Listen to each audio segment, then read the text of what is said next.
சரி, கொஞ்சம் அப்படியே உங்க கண்களை மூடி கற்பனை செஞ்சு பாருங்க. 2000 வருஷத்துக்கு முன்னாடி நடந்த ஒரு சம்பவம். வானம் முழுக்க இருட்டி, மழைக்கான அறிகுறிகளோடு கருமேகங்கள் சூழ்ந்திருக்கு. காவிரி நதி ஆக்ரோஷமா கடலோட கலக்கிற அந்த பிரம்மாண்டமான பண்டைய பூம்புகார் நகரத்தோட கடற்கரை. நள்ளிரவு நேரம். இருட்டுல நடந்து போய்கிட்டு இருக்கிற சோழர் படை உபதளபதி இளஞ்செழியன் கால்ல திடீர்னு ஏதோ ஒன்னு தட்டுப்படுது. என்னன்னு குனிஞ்சு பாக்குறாரு. பாதி தண்ணிலையும் பாதி கரையிலையுமா ஒரு பேரழகு வாய்ந்த பெண் மயக்க நிலையில கிடக்கிறா. இந்த ஒரு ஒற்றை நிகழ்வு ஒட்டுமொத்த சோழ சாம்ராஜ்யத்தோட தலைவிதியை எப்படி மாத்தப் போகுது தெரியுமா? இப்போ நமக்குள்ள வர்ற முதல் கேள்வி, யாருங்க இந்த யவனராணி? இந்த நள்ளிரவுல கரையில ஒதுங்கிய இந்த அழகிய பெண் யார்? தற்செயலா கண்டுபிடிக்கப்பட்ட இவங்க கண்டிப்பா ஒரு சாதாரண ஆள் கிடையாது.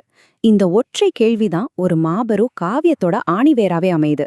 ஒரு மயக்கமுற்ற வெளிநாட்டு பெண் சோழ சாம்ராஜ்ய வரலாற்றிலேயே ஒரு பெரிய சூறாவளியை இப்படி உருவாக்குனாங்க அப்படிங்கறத பத்தி தான் இன்னைக்கு நம்ம ரொம்ப ஆழமா அலசப்போம்.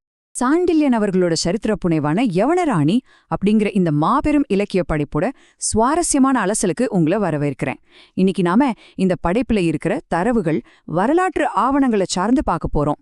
நிஜமான வரலாற்று உண்மைகளையும் விறுவிறுப்பான கற்பனையையும் எப்படி ஒரு படைப்புல அசாத்தியமா பின்னிருக்காங்க அப்படிங்கறத நம்ம ரொம்ப டீட்டெயில்டா கத்துக்க போறோம். எனக்கந்து இது ரொம்பவே எக்ஸைட்மெண்ட்டா இருக்கு. பகுதி 1. பூம்புகாரில் ஒரு மர்மம். கதையின் தொடக்கம். அந்த நள்ளிரவுல தளபதி இளஞ்செழியன் அந்த பெண்ணை அப்படியே அங்கே விட்டுட்டு போகல.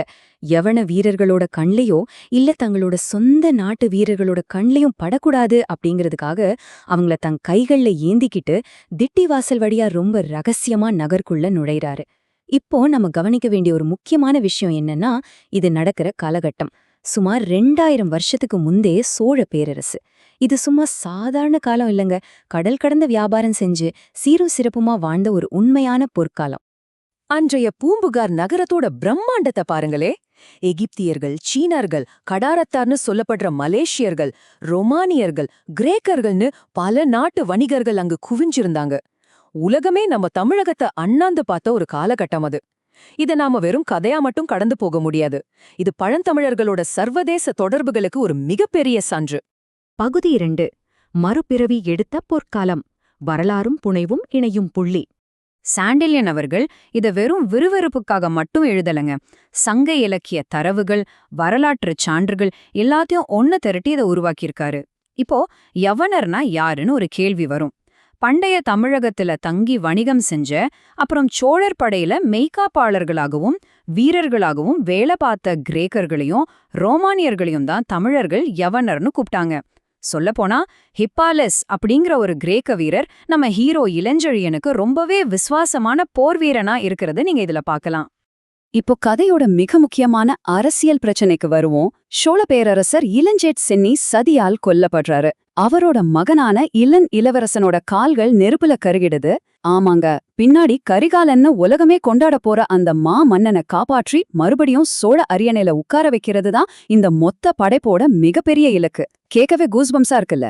பகுதி 3. காதல், கடற்கொள்ளையர்கள் மற்றும் போர். விரிவடையும் காவியம். இதேதோ வெறும் அரண்மனைக்குள்ள நடக்கிற சதி மட்டும் இல்லைங்க.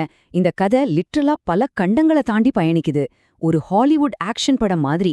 ரகசிய கோயில் சுரங்கங்கள் வழியா தப்பிக்கிறது, எரித்திரையர் கடல் பகுதியில கொள்ளையர்கள் கிட்ட மாட்டிக்கிறது, ஏமன் அல்லது ஓமன் சொல்லப்படுற கானா தேசத்துக்கே படையெடுத்து போறது, அப்புறம் திரும்ப பூம்புகார் வந்து கோட்டையை பிடிக்கிறதுன்னு ஒவ்வொரு ஸ்டெப்பும் நம்மள சீட்டோட நுனிக்கு கொண்டு வந்துரும். இங்கதான் நம்ம தளபதி இளஞ்செழியனோட மனப்போராட்டம் ஆரம்பமாகுது. ஒரு பக்கம் நாட்டை ஆள வந்தவன்னு தெரிஞ்சும் தன் காதலுக்காக உயிரையே கொடுக்க தயாராக இருக்கிற வலிமையான யவனராணி. இன்னொரு பக்கம் இளஞ்செழியனுக்காகவே வாழ்ந்து தமிழர்களோட அன்பையும் உறுதியையும் பிரதிபலிக்கிற அவனோட முறைப்பொண்ணு பூவழகி. இந்த 2 துருவங்களுக்கு நடுல நம்ம மாவீரன் எப்படி முழிக்கிறான் அப்படிங்கிறது ரொம்பவே சுவாரஸ்யமான ஒண்ணு. இந்த கதையில வில்லனும் சாதாரணமான ஆளு கிடையாது. கிரீக்க கடற்படை தளபதி டைபீரியஸ் பூம்புகார்ல ஒரு கிரீக்க சாம்ராஜ்யத்தையே உருவாக்க துடிக்கிறான். அவனோட கோட்டைய யாராலே நெருங்கவே முடியாது. அது மட்டுமில்லாம பல மைல் தூரத்துக்கு ஈட்டிகளை வீசுற இரட்டை இயந்திர கோபுரங்கள் வேற வச்சிருக்கான். அந்த காலத்திலே எப்பேற்பட்ட டெக்னாலஜி பாருங்க. இந்த நவீன யவன தொழில்நுட்பத்தை நம்ம இளஞ்செழியன் எப்படி தன்னோட தமிழ் போர் வியூகங்களால வீழ்த்துறான் அப்படிங்கறதான் கதையோட உச்சகட்டம். பகுதி 4. ஒரு சிறந்த கதை சொல்லி, காவியத்தின் படைப்பாளி. இந்த அற்புதமான உலகத்தை நமக்காக படைச்ச அந்த மாபெரும் கலைஞனை பத்தி நாம கட்டாயம் தெரிஞ்சுக்கணும். அவர்தான் பாஷ்யம் ஐயங்கார் அப்படிங்கிற இயற்பெயர் கொண்ட சாண்டிலியன். 1910 பிறந்து சுதந்திர போராட்டத்துல கலந்துகிட்டு ஒரு மிக சிறந்த பத்திரிகையாளரா வேலை செஞ்சவரு. அவரோட அந்த ஜேர்னலிசம் பேக்ரவுண்டும் வாசிப்பு பழக்கமும் தான் 1960கள்ல இந்த படைப்பை குமுதம் இதழ்ல தொடரா வர வச்சு லட்சக்கணக்கான மக்களை கட்டி போட காரணமா இருந்துச்சு. பகுதி 5. நிலைத்து நிற்கும் ஒரு தமிழ் மரபு, எண்களின் அடிப்படையில். இது வெளியாகி அரை நூற்றாண்டுக்கும் மேல ஆகிடுச்சு. ஆனாலும் இதோட கிரேஸ் குறையவே இல்ல. ஒரு நிமிஷம், இந்த டேபிள பாருங்க. சுமார் 1282 பக்கங்கள் கொண்ட ஒரு பிரம்மாண்டமான படைப்பு இது. இன்றும் குட்ரீட்ஸ் தளத்துல சிறந்த 5 வரலாற்று நாவல்களுக்குள்ள இது இருக்கு. 1760க்கும் மேற்பட்டவங்க படித்து 5க்கு 4.17 அப்படிங்கிற மாபெரும் ரேட்டிங் கொடுத்திருக்காங்கன்னா இதோட தாக்கத்தை நீங்களே புரிஞ்சுக்கலாம். இணையத்துல ஒரு வாசகர் சொல்லியிருக்கிறத பாருங்க. தமிழன் என்பதில் பெருமை கொள்கிறேன்னு பதிவு செஞ்சிருக்காரு. இதுதான் ஒரு சிறந்த படைப்பு செய்யக்கூடிய மாயாஜாலம். வெறும் கதையா மட்டுமில்லாம நம்ம கலாச்சாரம், நம்ம மூதாதையர்களோட வீரம், தமிழர்களோட அறிவுத்திறன் மேல ஒரு மாபெரும் பெருமிதத்தை இது இன்னைக்கும் ஏற்படுத்துது. இன்னொரு ரிவ்யூல அவளே சிறந்தவள்னு யவனராணிய கொண்டாடுறாங்க.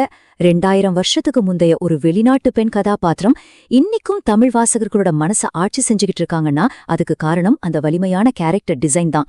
தன்னம்பிக்கையான பெண்களை பிடிக்கிற யாருமே இந்த யவனராணிய ரசிக்காம இருக்கவே முடியாது. ஃபைனலா நான் உங்ககிட்ட ஒரு சிந்திக்க வைக்கிற கேள்வியோட முடிக்கிறேன். கரிகால் சோழன் கல்லணையை கட்டியவன்னு ஸ்கூல் புக்ல ஒரு வரியில படிச்சிருப்போம். ஆனா அவரோட நிஜமான போராட்டங்களை, பழந்தமிழர்களோட கடற்படை வலிமையை நாம எமோஷனலா ஃபீல் பண்ண இப்படிப்பட்ட புனைவுகள் தான் உதவுதா? ஒரு கதை வரலாற்றை எவ்ளோ ஆழமா நம்ம மனசுல பதிய வைக்குதுன்னு கொஞ்சம் யோசிச்சு பாருங்க. இந்த அலசல் உங்களுக்கு ரொம்பவே இன்ட்ரெஸ்டிங்கா இருந்திருக்கும்னு நம்புறேன். இந்த மாதிரி இன்னொரு சிறப்பான தகவல்களோட உங்களை அடுத்த பகுதியில சந்திக்கிறேன்.